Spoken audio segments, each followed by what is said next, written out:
Opportunity to review our work and the work of others with this interesting vascular conduit. These are my disclosures.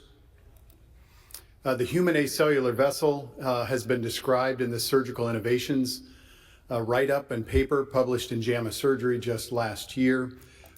This is a biologic conduit that is made in a bioreactor using regenerative medicine techniques. It is based on human vascular smooth muscle cells and delivered in a conduit in the bioreactor bag. It does not need frozen.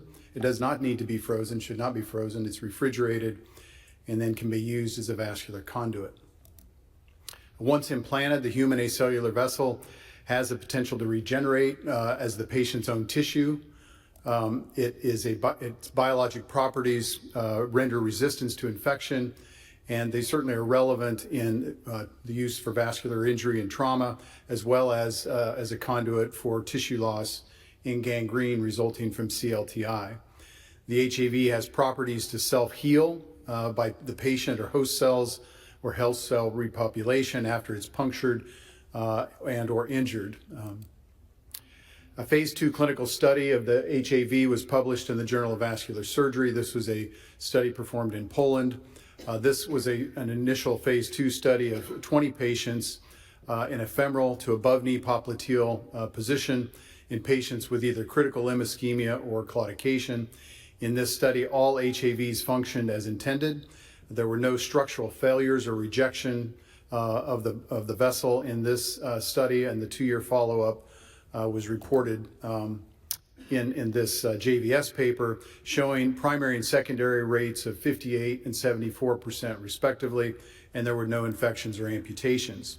This study showed as a phase 2 that the HAV can be manufactured, readily available, it's safe with good patency and a low incidence of infection. No need to harvest vein, of course, in these patients. The 6-year outcomes of this phase 2 study were just reported this summer in the Journal of Vascular Surgery.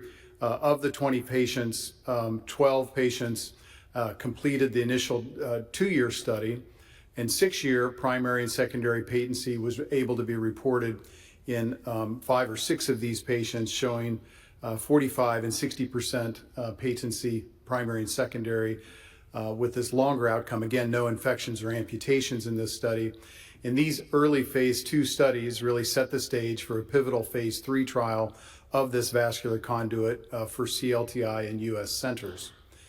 We have been supported by the Food and Drug Administration for a physician-sponsored IND. We've recently reported this in the Mayo Clinic proceedings. The photo here shows the human acellular vessel. It comes with an inner mandrel that slides out. The purple marking on this vessel is orienting atop, if you will, the up surface for us. In our experience for CLTI, we sew 2 of these together to attain necessary length for tibial targets. These are femoral to tibial bypasses in large part for CLTI. This shows the vessel laid out on a left lower extremity from the left groin to just below the knee. 2 of these vessels have been sewn together and are ready for tunneling with the Scanlon tunneler. We have just published this month in EPUB ahead of print in the Journal of Vascular Surgery the results of the intermediate results of this Mayo Clinic study. Our first implant was in March of 21. Our most recent implant was last month. Our median follow-up was 21 months, and you can see from our patient population, the vast majority are Rutherford 5-6 and advanced clinical stage by Wi-Fi. Almost 90% are Wi-Fi patients.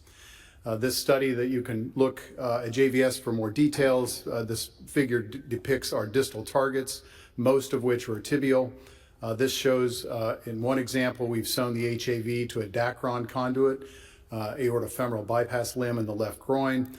We've sewn it here to an above-knee popliteal artery, just depicting the anastomosis. Our patency rates are shown here. In this study, primary patency is 58% at 1 year, secondary patency of 73%, freedom from amputation shown here, again, median outcome of 12 months.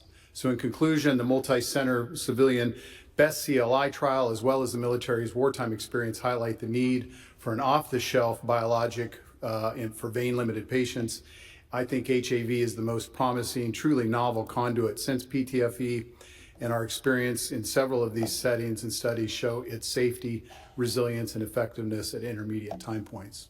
Thank you for the opportunity to discuss this novel new graft.